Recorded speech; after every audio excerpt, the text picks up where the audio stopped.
Bismillahirrahmanirrahim. Kita lanjutkan ke bagian kedua. Untuk yang ini analisis datanya lebih ke kuantitatif ya.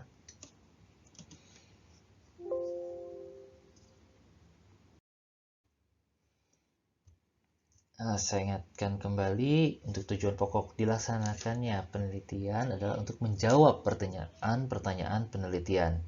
Nah, untuk mencapai tujuan tersebut antara lain harus melalui proses pengolahan dan analisis data. Ini kalau misalnya kalian memilih jenis penelitian yang kuantitatif atau datanya akan dikuantitatifkan ya. Mungkin pertama interview tapi pada akhirnya dikuantitatifkan. Untuk prosedur pengolahan dan analisis data, alur kerjanya seperti yang terlihat di layar, dimulai dari mengumpulkan data dan diakhiri dengan interpretasi data. Jadi dari mengumpulkan data, kemudian nanti diedit ya, melalui editing data dan kemudian coding data, lalu diolah datanya seperti masukkan entry data, terus diedit lagi kalau misalnya ada sesuatu, kemudian kita analisis datanya, lalu diinterpretasikan. Jadi sebenarnya kalau urutan atau langkah-langkah itu kurang lebih sama dengan yang kualitatif ya untuk analisis data kuantitatif ini. Hanya mungkin bahasanya agak sedikit berbeda. Kalau di sini di kuantitatif nih pengumpulan data, kemungkinan kita editing, coding, pengolahan ya.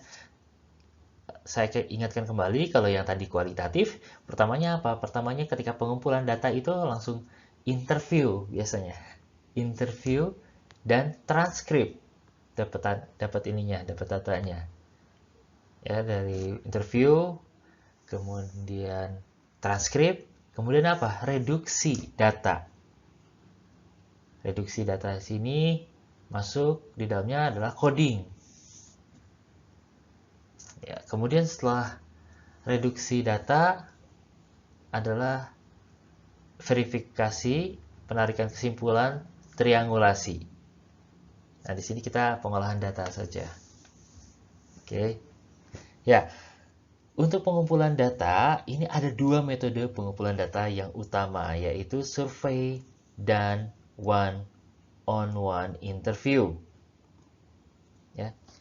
Kenapa one-on-one interview? Karena bisa saja dari wawancara, ya, wawancara one-on-one, wawancara face-to-face, itu nanti datanya dikuantitatifkan.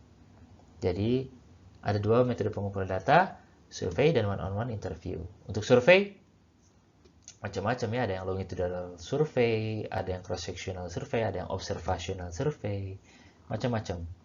Dan kuesioner itu merupakan alat pengumpul data yang digunakan untuk survei. Survei ini pakai I atau pakai Y? Yang benar pakai I. Jadi survei I ya, survei. Kalau pakai Y kurang tepat karena di KBBI-nya adalah pakai I, survei. Nah, untuk memudahkan proses selanjutnya nanti setelah pengumpulan data, sebaiknya dalam kuesioner itu sudah tersedia kolom untuk coding. Ya, jadi itu akan lebih mudah ketika proses selanjutnya. Lalu berikutnya adalah editing data, kemudian ada coding data, lalu pengolahan data. Untuk editing data, nanti saya akan bahas lagi, ini sekilas saja dulu ya. Editing data ini data lapangan yang ada dalam kuesioner itu perlu diedit. Tujuannya untuk apa? Tujuan editing ini untuk melihat lengkap tidaknya pengisian kuesioner. Kedua, melihat logis tidaknya jawaban. Ya. Tiga, melihat konsistensi antar pertanyaan. Gitu. Lalu kemudian berikutnya adalah coding data. Nah, ini dilakukan untuk pertanyaan-pertanyaan tertutup itu bisa dilakukan pengkodean sebelum ke lapangan. Kalau untuk pertanyaan-pertanyaan tertutup. Kalau pertanyaan yang setengah terbuka itu pengkodeannya sebelum dan setelah dari lapangan. Lalu yang ketiganya itu adalah yang pertanyaan terbuka. Kalau pertanyaan terbuka, pengkodean sepenuhnya itu dilakukan setelah selesai dari lapangan. Ya. Kalau pengolahan data, itu paling tidak ada dua hal yang perlu dilakukan ketika melakukan pengolahan data, yaitu entry data ya atau memasukkan data dalam proses tabulasi. Yang kedua adalah melakukan editing ulang terhadap data yang telah ditabulasi. Untuk apa? Untuk mencegah terjadinya kekeliruan dalam memasukkan data atau kesalahan penempatan dalam kolom maupun baris tabel.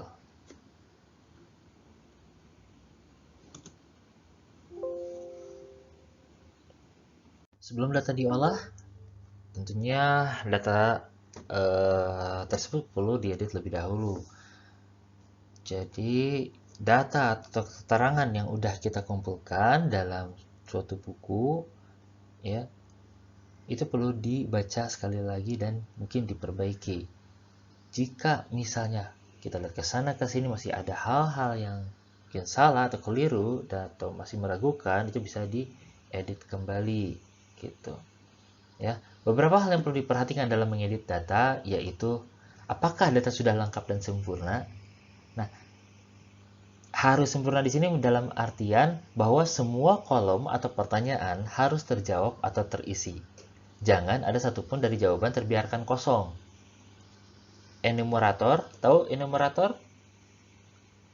Ya, enumerator itu yang kerjanya mencari responden dan menanya-nanyakan ininya, pertanyaannya. Itu enumerator ya. Enumerator atau peneliti harus mengenal data yang kosong. Apakah responden emang tidak mau menjawab atau ya kelewat saja gitu. Ya, pertanyaannya tidak sesuai gitu. Nah, itu harus tahu. Dan dalam mengedit data ini ya hal-hal yang barusan itu harus diperjelas. Jangan ada satupun pertanyaan atau catatan yang kosong tidak terjawab. Oke. Terus, apakah data sudah cukup jelas tulisannya untuk dapat dibaca? Jadi harus dilihat apakah catatan dapat dibaca atau tidak. Gitu. Kalau ada coret-coret harus diperjelas. Segala kata-kata atau kalimat sandi harus diterangkan, diperterang. Baik itu kalimat ataupun huruf serta angka. Oke. Terus waktu ngedit pun, ya, waktu ngedit pun harus memperjelas catatan supaya dapat dibaca. Gitu. Supaya menghilangkan keraguan-raguan nanti kesananya.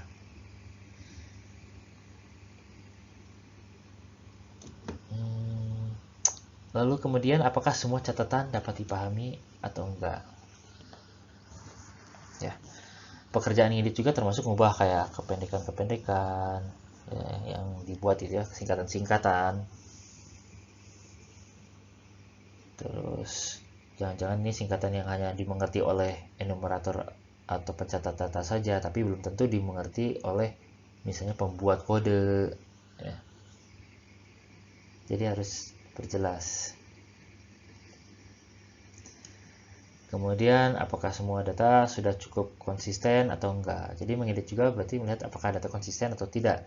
Jika ditemukan data tentang pendapatan itu tidak cocok dengan total pendapatan, maka cari gitu ya.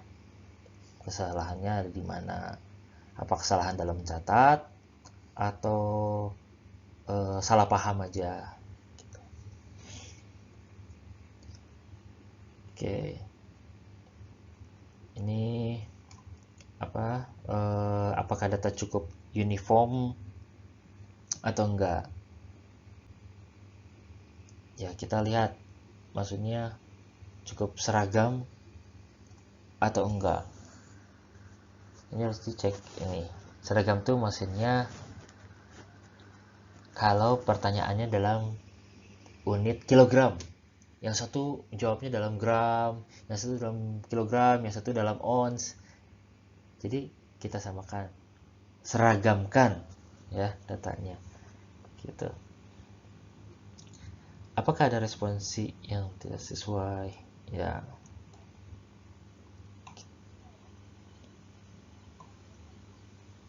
Ya, harus kita cek lagi ya pertanyaan-pertanyaan yang jawabannya misalnya tidak cocok. Jika misalnya banyak jawaban yang ternyata nggak sesuai gitu dengan pertanyaannya, ngawur. Kalau misalnya ada seperti itu, daftar pertanyaan itu harus dikumpulkan, diklasifikasikan, ya.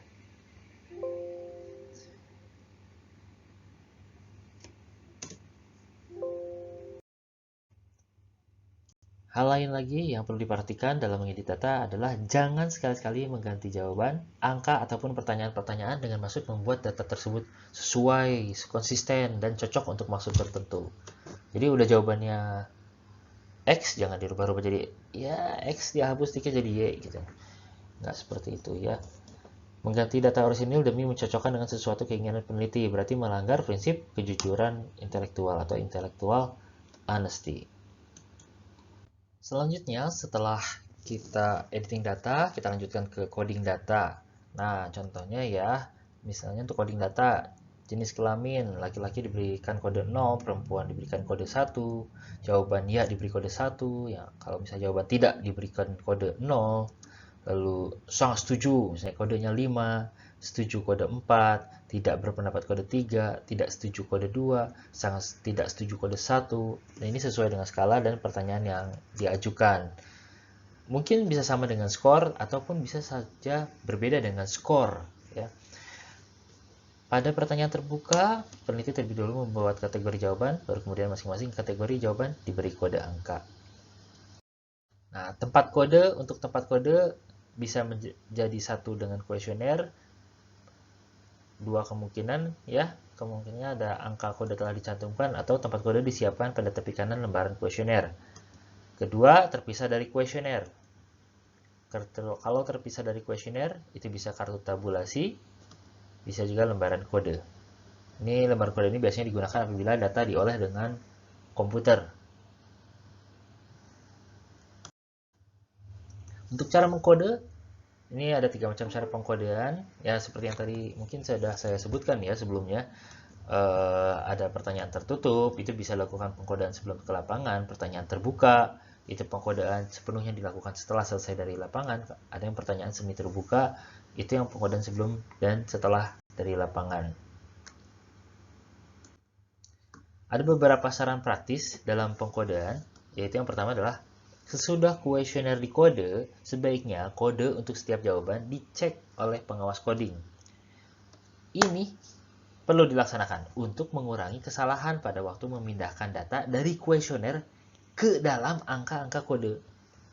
Jadi perlu diperhatikan nih agar kode yang diberikan pada setiap jawaban adalah konsisten dengan kode untuk jawaban yang lainnya.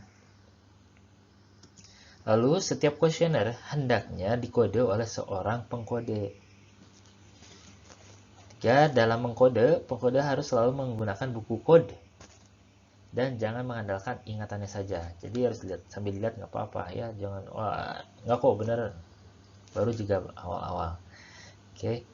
Lalu apabila ada perubahan kode, peneliti harus mengumumkan perubahan tersebut kepada setiap pengkode. Ini perlu ya terjadi bila kelompok jawaban lain-lain jumlahnya cukup banyak sehingga dibutuhkan kategori tambahan. Lalu hindari kebiasaan untuk memberikan komentar kepada jawaban yang aneh dan lucu. 6. Pengodean data sebaiknya dilakukan dalam satu ruangan. 7. Tempat duduk pengkode sebaiknya cukup lapang sehingga terdapat suasana kerja yang nyaman. Dan 8. Peralatan untuk pengkode seperti pensil 2B, karet penghapus, peruncing pensil, dan lain-lainnya perlu disiapkan. Setelah alat pengumpulan data kita tentukan dan kemudian kita sebarkan kepada responden, nah langkah selanjutnya adalah mengambil kembali alat pengumpul data tersebut, yaitu kuesioner tersebut yang sudah diisi dari responden untuk selanjutnya kita tabulasi. Jadi dari keterangan tersebut dapat kita artikan bahwa yang dimaksud dengan tabulasi adalah proses merangkum data yang kita butuhkan dari beberapa teknik pengumpul data yang kita gunakan. Dan langkah selanjutnya akan kita analisis data tersebut. Kadang lakukan apa gitu ya? Bagaimana menentukan nilai variabel bebas X dan variabel terikat Y-nya? Kadang-kadang seperti itu. Apalagi misalnya pada kuesioner jumlah pertanyaan untuk masing-masing variabel berbeda. Misalnya untuk variabel X atau indikator loyalitas atau misalnya marketing mix apa ya nih, physical evidence. Untuk jumlah pertanyaan ada 7 pertanyaan, kayak dinding gedung lah, atau ininya apa, kursinya dan sebagainya gitu ya. Ada 7 pertanyaan. Sedangkan pertanyaan untuk yang variabel Y beda lagi. Untuk apa nih?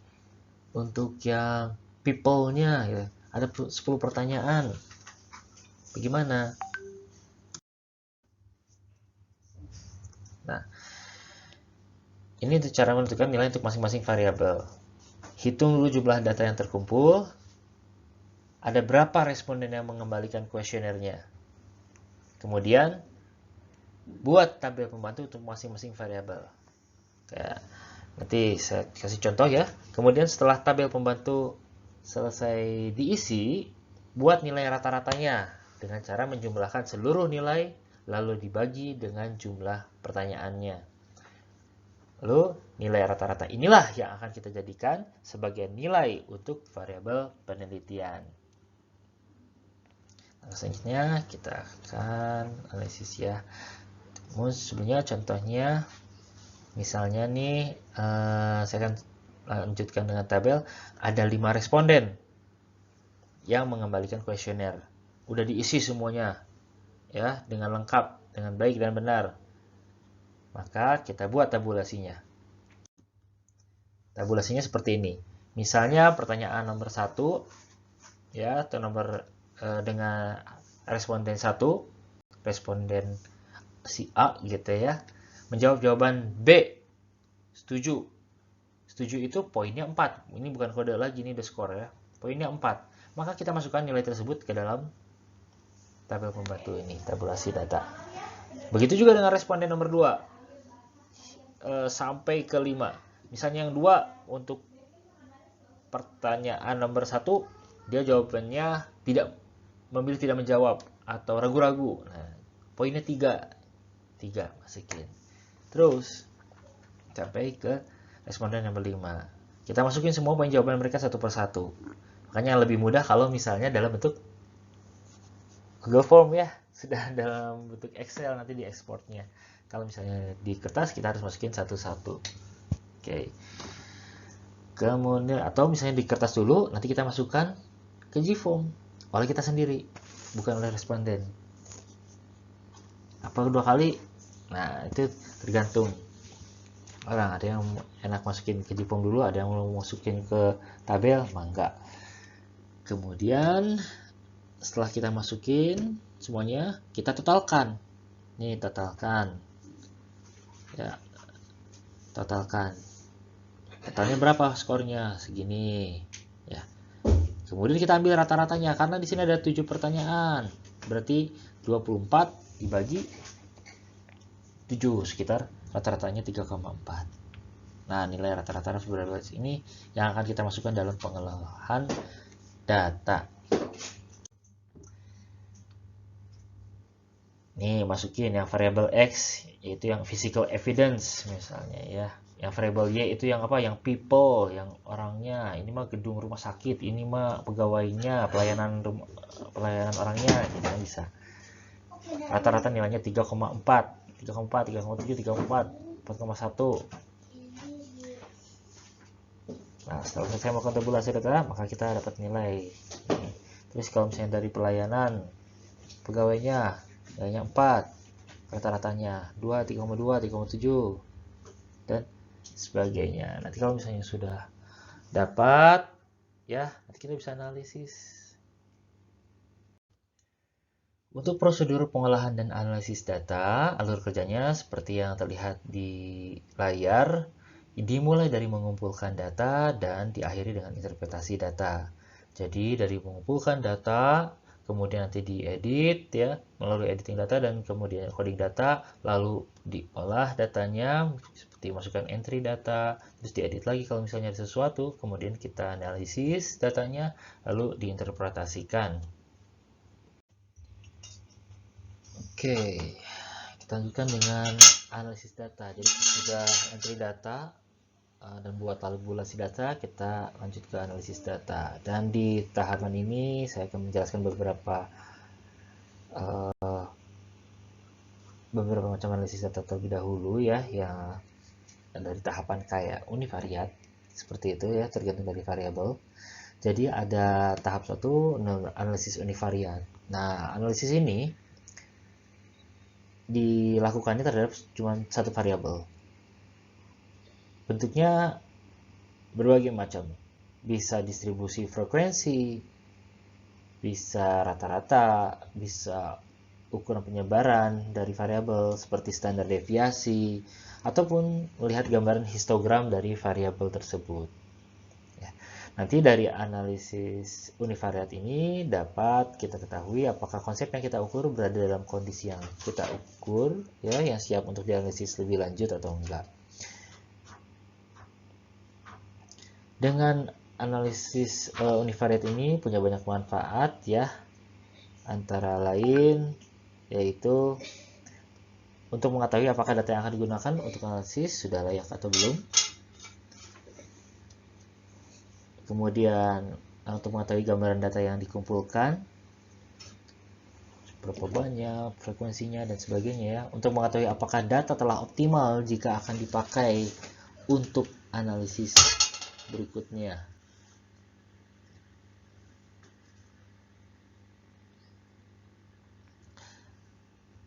Lalu ada analisis univariat, ada analisis bivariat. Nah, namanya bivariat berarti ada dua variabel ya. Analisis ini untuk melihat hubungan dua variabel. Hubungan dua variabel itu punya tiga kemungkinan. Pertama, ada hubungan tetapi sifatnya simetris, tidak saling mempengaruhi. Kedua, dua variabel itu berhubungan dan saling mempengaruhi. Ketiga, sebuah variabel mempengaruhi variabel yang lain.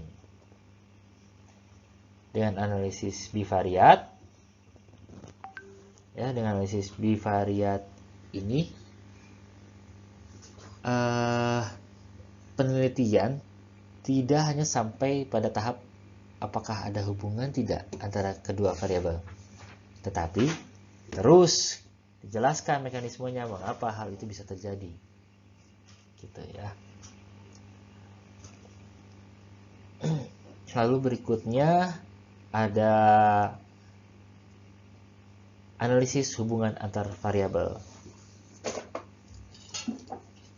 Jadi kalau hubungan bivariat itu telah dilakukan, analisis dapat dilanjutkan. Oke. Tadi ada hubungan, ya, hubungan. Hubungannya bagaimana? Ada perbedaan nggak? Ada pengaruhnya nggak? Bermakna nggak, gitu ya? Misalnya, untuk mengetahui perbedaan atau pengaruh di antara variabel. Perbedaan itu begini, maksudnya. Kalau kita menyatakan bahwa variabel A dapat dibedakan atas dasar variabel B, maka sebenarnya ada hubungan antara A dengan B secara implisit. Gitu. Perbedaan, kalau perbedaan ini tidak menekankan aspek arah hubungan, tidak mempengaruhi, cuman hanya beda, gitu ya. Kalau pengaruh adalah pernyataan suatu hubungan yang sudah punya arah. Kalau pengaruh, jadi bila kita mengatakan variabel Y dipengaruhi oleh variabel X, kita mengatakan arah hubungan itu adalah dari X ke Y, bukan dari Y ke X. Karena tadi Y dipengaruhi oleh X. Jadi kalau misalnya pada konsep pengaruh, ya arah hubungan itu harus dihubungkan. Apakah one tail, two tail, ya kan itu ya, one tail, two tail. Jadi harus ditetapkan gitu, mau pengaruhnya seperti apa. Kalau hubungannya sebab akibat, ya ini sebenarnya lebih mudah penentuan pengaruhnya, dari sebab ini mengakibatkan itu, tapi tidak sebaliknya. rokok mengakibatkan kanker paru misalnya. Kanker paru mengakibatkan merokok enggak?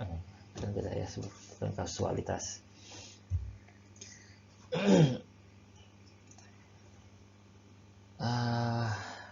Mungkin kalau misalnya sebab akibat memang tadi lebih mudah ya. Kalau misalnya di riset bisnis, dimana sumber datanya lumayan banyak yang dihasilkan melalui survei, ini agak sulit juga, nggak mudah ya, nggak mudah untuk dibuktikan.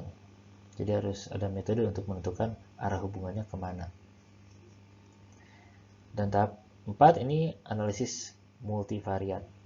Analisis ini memungkinkan untuk kita tes hipotesis tentang hubungan dua atau lebih variabel. Jadi kan namanya multi, seperti lebih dari dua variabel. Itu X, Y, Z. Atau X, Y terhadap Z. Atau apalagi X1, X2 terhadap Y. Itu udah mulai. Udah lebih dari dua variabel.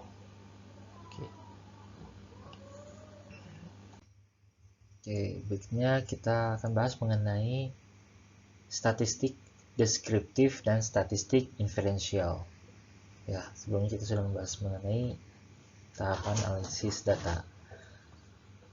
Nah, untuk statistik deskriptif biasanya atau dikenal juga dengan analisis deskriptif adalah analisis tingkat pertama.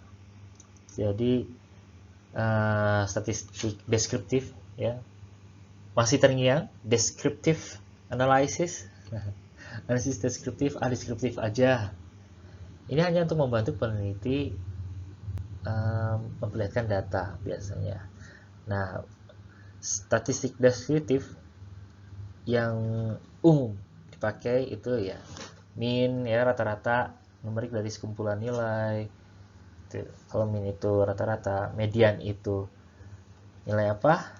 Median titik tengah, nilai tengah dari sekumpulan nilai numerik. Kemudian modus, yang paling umum, yang paling banyak di antara sekumpulan nilai. Kemudian apalagi mau tahu persentase, gitu ya, persentase berapa persen. Gitu. Kemudian frekuensi berapa kali nilai itu muncul. Ini ada berapa orang, itu kan frekuensi. Terus kemudian range itu untuk max, min, ya, nilai tertinggi dan terendah dalam suatu sekumpulan nilai gitu. Namun sebelum kita menerapkan ini statistik deskriptif atau enggak, ya penting untuk kita untuk memikirkan mana yang paling cocok dengan pertanyaan penelitian kita. Pertanyaan penelitiannya apa? Apakah hanya deskriptif saja, ya?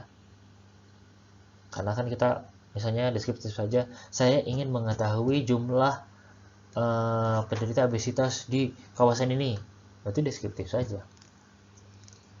Ingin mengetahui jumlah ibu yang hamil yang menderita eklamsi, berarti pengen lihat frekuensi dan persentase saja, berarti statistik deskriptif saja. Namun kalau misalnya penelitian kita atau pertanyaan penelitian kita itu ingin mengetahui sebuah hubungan dan sebagainya, berarti tidak hanya deskriptif ya.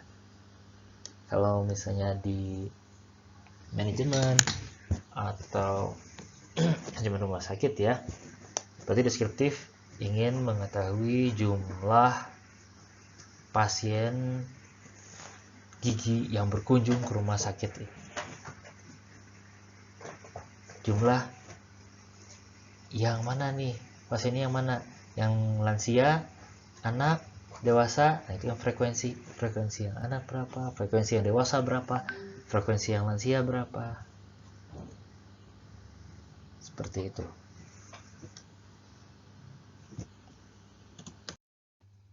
Untuk statistik deskriptif, bila skalanya nominal biasanya yang modus, frekuensi gitu ya. Dan kalau misalnya skala ordinal yang munculnya median, persentil, range.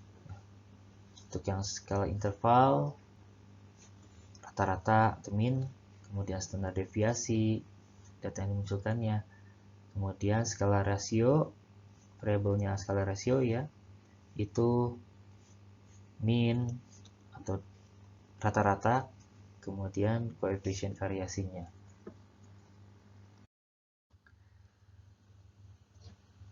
Kalau tadi ya statistik deskriptif itu hanya memaparkan data, kalau statistik inferensial sudah ada upaya untuk mengadakan penarikan kesimpulan dan membuat keputusan dari analisis yang sudah dilakukan.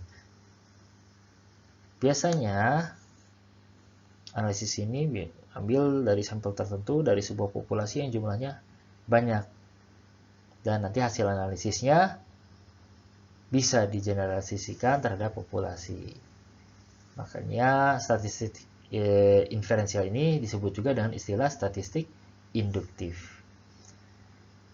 Berdasarkan jenis analisisnya, statistik inferensial ini terbagi jadi dua bagian, yaitu analisis korelasional.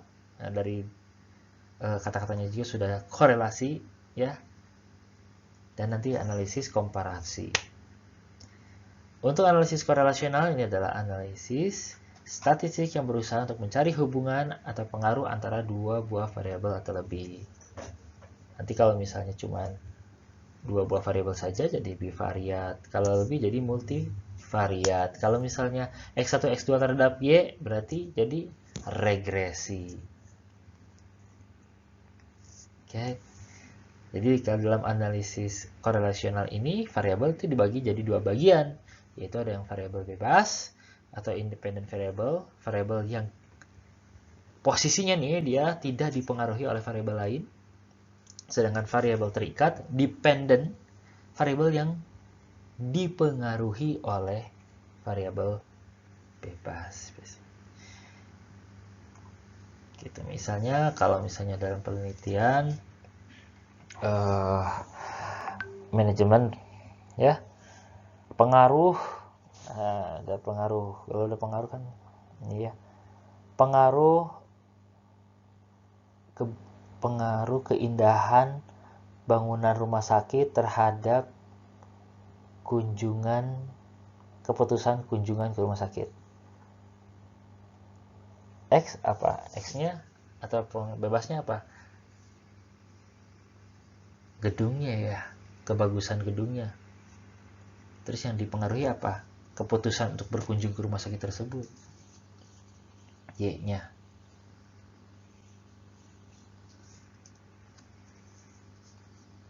Lagi misalnya hubungan antara pendapatan orang tua atau pendapatan dia terhadap keputusan berkunjung ke rumah sakit tersebut. Bisa hubungan antara jumlah marketing, pegawai marketing dengan volume pasien yang datang ke rumah sakit. Ya, itu. Terus ada analisis komparasi ya, teknik analisis statistik yang bertujuan untuk membandingkan antara kondisi dua buah kelompok atau lebih. Jadi kalau ini membandingkan, kalau sudah diferensial yang komparasi ini hanya membandingkan rumah sakit A dan rumah sakit B, klinik A dengan klinik B gitu, membandingkan intervensi leadership A dengan yang dulu, komparasi yang sekarang yang dulu. Nah, teknik analisis yang digunakan cukup banyak. Ini penggunaan teknik analisis tergantung pada jenis skala data dan banyak sedikitnya kelompok. Ini jenis analisis korelasional dilihat dari skala data. Jadi kalian bisa lihat lagi ke tabel ya.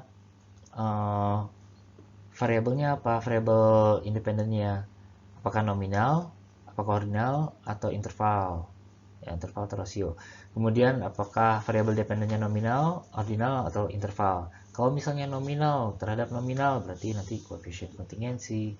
Kemudian kalau misalnya rasio ya, interval terhadap interval, ini banyak nih korelasinya, bisa korelasi produk momen, korelasi parsial, analisis regresi, ada korelasi semi parsial, bisa dilihat dari sini. Ordinal ke ordinal, ordinal ke ordinal tuh contohnya apa? Yang tingkatan ke tingkatan, tingkat pengetahuan ke tingkat BMI, itu kan ordinal ke ordinal. Ya, korelasinya pakai ini rank Spearman atau Kendall. Kalau misalnya interval dan rasio ya yang angka ya, numerik, tuh nggak dikategorikan. Ini komparasi, jenis analisis komparasi, dilihat dari jumlah kelompok yang dibandingkan tuh hanya 2 kelompok atau lebih. Nah, independen atau yang correlated ya. Dan itu apakah ordinal, nominal, atau interval. Komparasi, kalau misalnya komparasi biasa, dites cukup cuma 2 kelompok ya, membandingkan kelompok A dan kelompok B, biasanya dites cukup. Lagi itu interval-interval. Tapi kalau misalnya yang satunya ordinal, salah satunya ordinal, membandingkan yang BMI kelompok ini dengan kelompok itu, berarti pakai chi kuadrat. Nanti bisa sama dengan untuk penelitian manajemen. Nanti bisa dilihat lagi saja ke tabel ini ya, penelitian kalian itu seperti apa. Atau kalau kalian punya buku dari ini M. Sopiodin Dahlan ya, statistik untuk kedokteran dan kesehatan, misalnya kalian masih punya, di sana ada bagan lihat kalau misalnya satu kelompok atau 2 kelompok atau lebih dari 2 kelompok, skalanya apa, komparasi atau korelasi, nanti ujung-ujungnya ke jenis analisis yang akan dipakai. Nah, analisis statistik ini bergantung pada apa, pertanyaan penelitian, tujuan penelitian, hipotesis penelitian kalian. Kemudian skala pengukurannya apa tadi ya, nominal, ordinal, interval atau rasio, kemudian metode sampling, dan besar sampel. Bagaimana cara memilih statistik yang tepat? Tadi tujuannya mau gimana? Mau deskriptif saja, mau membandingkan, komparatif, atau perbedaan, atau menguji korelatif nih, atau hubungan asosiatif. Kalau misalnya ingin menguji perbedaan, ada berapa kelompok sampel yang akan diujinya? Apakah 1 kelompok, 2 kelompok, atau lebih dari 2 kelompok? Kalau misalnya ingin menguji hubungan, ada berapa variabel yang terlibat? Variabel bebasnya berapa? Variabel terikatnya berapa? Variabel bebasnya lebih dari 1, nanti sudah mulai regresi. Ya. Ini 2 atau lebih gitu kan.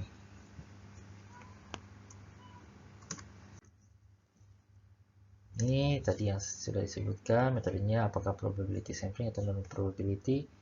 Sampel yang digunakan, sampelnya di bawah 30 atau besar di atas 30. Nanti ke parameter dan non-parametrik. Ya, rancangan penelitian kita akan menentukan teknis analisis data kita. Fakta, kalau misalnya menemukan fenomena, dicatat, kemudian kita jadikan data ya, kumpulkan data nanti diolah menjadikan sebuah informasi. Datanya ada data yang mana nih, apakah data numerik atau data kategori. Jadi kalau yang gampang ya, pendapatan itu dinilai dari 0 rupiah sampai 0 rupiah misalnya sampai sekian ratus juta, itu numerik. gitu. Tapi kalau kategorik dibagi-bagi.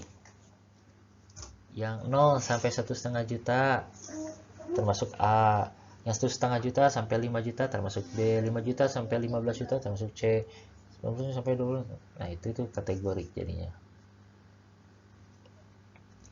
Itu masuknya mana? Nominal, ordinal. Ordinal karena berjenjang, tetapi apakah itu yang mau diteliti? Kalau misalnya enggak, berarti masuknya ke nominal. Pusing enggak? Terus kemudian yang numerik, ya itu biasanya di interval atau rasio. Kalau di SPSS itu biasanya rasio aja. Jadi skala ukurnya masuk ke statistik parametrik atau statistik yang non parametrik. Bagaimana bedanya? Perbedaan statistik parametrik dan non parametrik, kalau yang parametrik itu biasanya asumsi datanya harus berdistribusi normal, sedangkan yang non parametrik itu tidak harus normal. Lalu yang parametrik biasanya data berskala ukur interval atau rasio, jadi kadar kolesterol gitu ya. Terus kalau misalnya untuk manajemen, ya tadi penghasilan rumah sakit, scoringnya nggak dikategorikan lagi. Kalau misalnya dikategorikan itu kan berubah jadi ordinal, masuk ke non parametrik. Kalau asumsi datanya tidak berdistribusi normal, datanya nominal atau ordinal, biasanya itu masuk ke non parametrik. Gitu. Ini bisa saja mau kecil, besar sebenarnya bisa ke non parametrik. Kalau parametrik biasanya harus sampelnya besar. Gitu.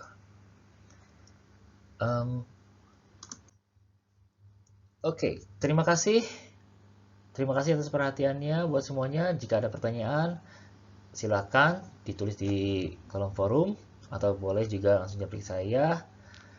Billahi taufiq wal hidayah. Wassalamualaikum warahmatullahi wabarakatuh.